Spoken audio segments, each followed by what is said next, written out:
What's up everybody, Brian here. I am back in the Gecko lab bringing you your weekly sales preview video. Alright guys, let's get into looking at the lineup for this week. Sales have been going great. I appreciate everybody's interest and engagement, and especially those of you that purchase a Gecko. Thank you so much. You guys are the lifeblood of my existence. I really appreciate it more than you know. A quick note before we look at the Geckos, shipping is starting to open up as we get later and later into the year. Shipping days are becoming more and more common to more and more parts of the country, and the big FedEx delays that came from the snowstorms that hit the south a couple weeks back are pretty much all but gone. So shipping is getting more and more reliable. Just a note for those of you that might be wary of purchasing because you don't want to wait too long for it to ship. That's ceasing to be an issue to more and more people. But let's get right into the Geckos. I want to show you the lineup for this week. Kicking it right off, we have this nice B-grade charcoal. As you can see, this one here, good structure. I love it when their crest sticks straight up like that. I think that looks really cool. Nice structure. This one is, like I said, a B-grade charcoal. It definitely has that charcoal gene, nice color, but not that super duper really dark black color on the A grade and A plus grade charcoals. Next up after that, an absolutely beautiful ink spot Super Dalmatian. Check this guy out.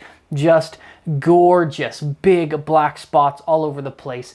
Extra wide head there, super wide head, nice structure, big black ink spots, a smattering of red spots down the side there as well. Just a gorgeous Gecko. This is a great cornerstone Super Dal male for anybody looking to add, start, or upgrade a Dalmatian ink spot project. This is the kind of guy you want to invest in. He will be on the website. Next up, another male, red and white cream. Look at the head on this thing. You could land an airplane on this Gecko's head. It is so wide. Just a freaking aircraft carrier of a Gecko right here.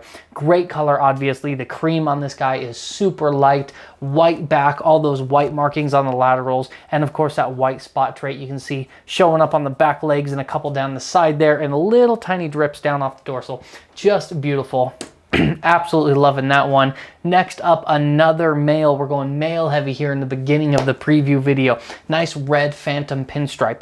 Great red color, nice pinning all the way down the back. Just a beautiful Phantom. As you can see, the bright red base color and then the slightly more brownish color. That's where the pattern should be if the Phantom gene wasn't washing it away. These guys are great budget breeders. You breed this guy to a nice, really clean, dark black pinstripe female, and that is the cheapest and best way to get high-end red pinstripes. You will get enormously great results out of a breeding like that, and to get into it is really cheap because everybody overlooks these Phantoms. So he is a great option for a budget breeder.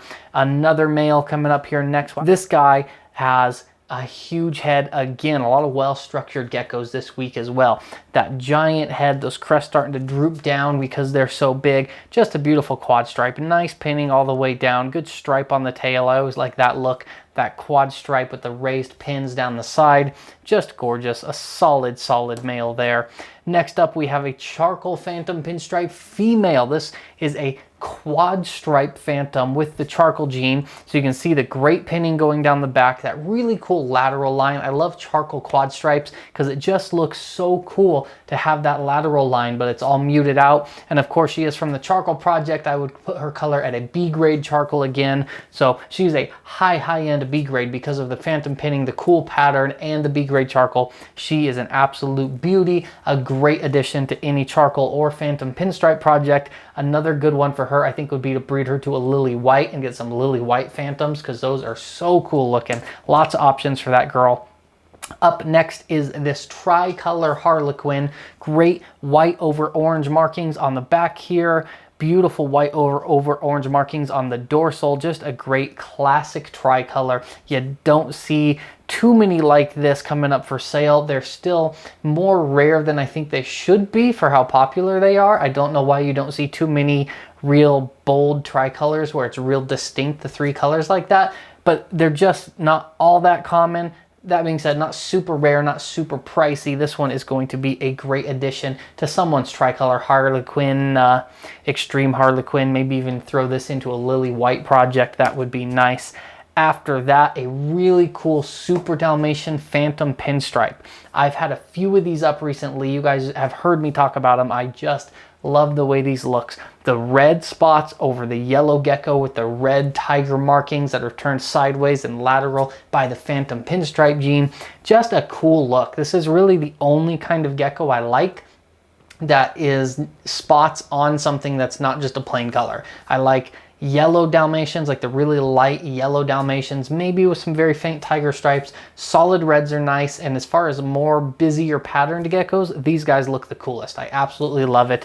That girl is going up as well. Like I said, I've got a lot of questions about these. I've sold a few recently, so I picked this one out to throw in.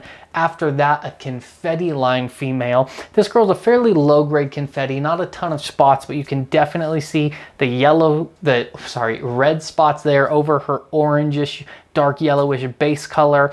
The key to this one is her base color is not red. Like I've always said, getting those red spots on a gecko that is something other than a red base color is a lot harder than you'd think. For some reason, those two things just don't interact well. So she may not have the most spots, but the orange base color really kind of makes her a little more unique than a lot of other Dalmatians.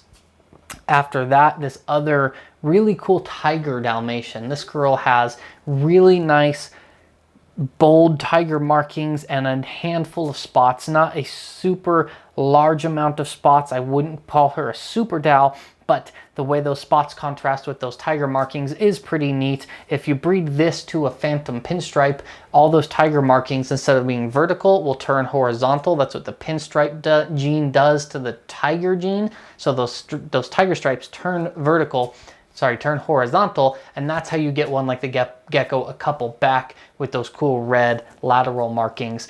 That's how you make those if anybody was interested. Something like this bred to something like that other Super Dal gecko would make some awesome offspring. Next up, this beautiful high contrast Pinstripe Harlequin.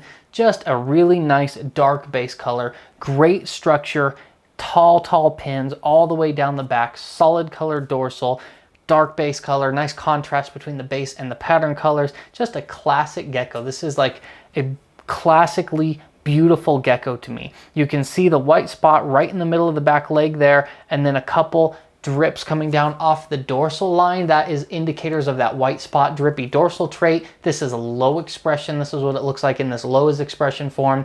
High expression looks basically indistinguishable from a lily white.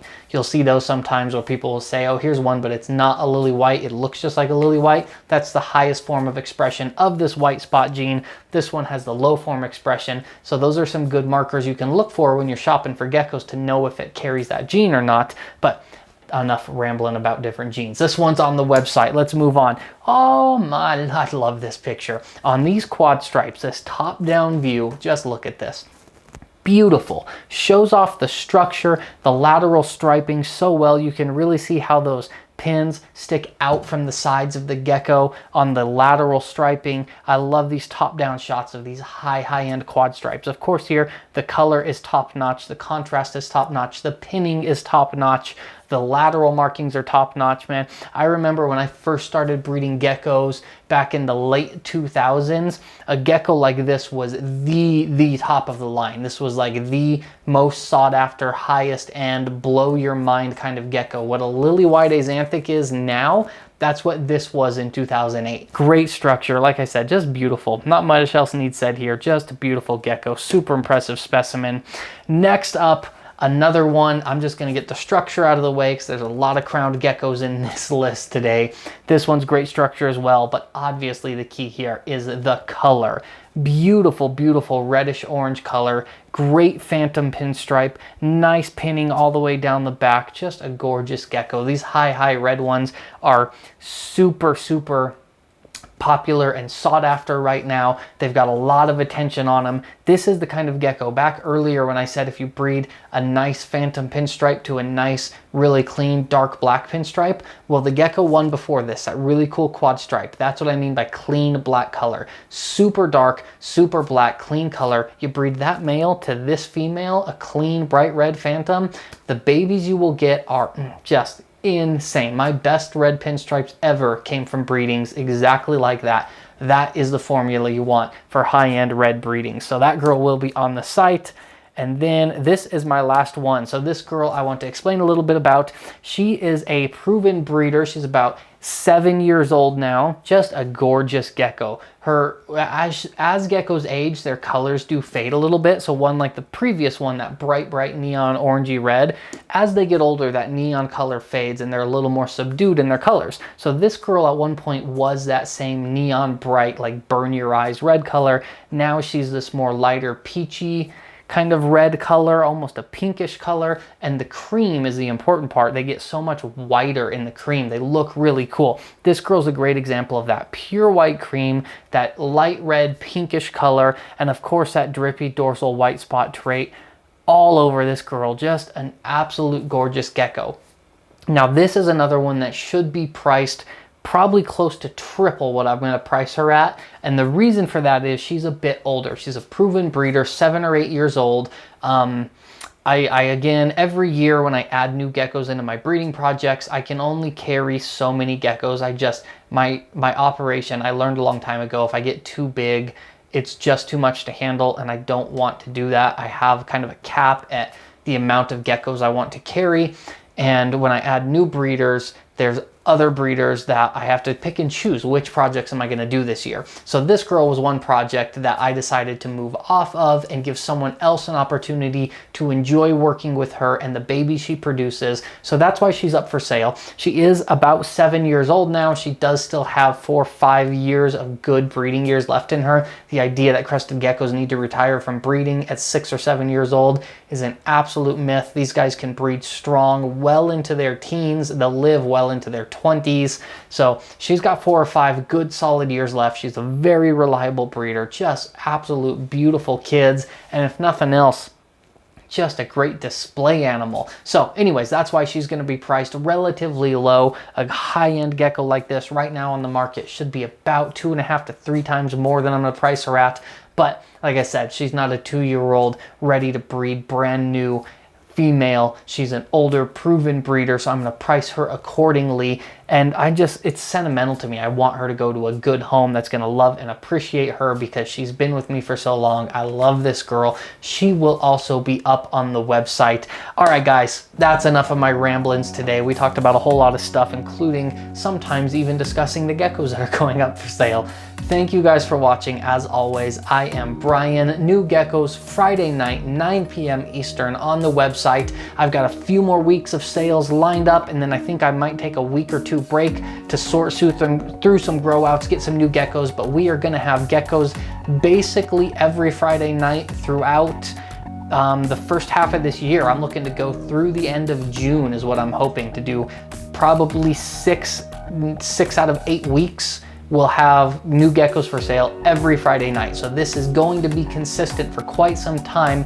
Mark your calendars every Friday at 9 p.m. Eastern. Thank you guys as always. I really appreciate it. I love you. I will see you soon.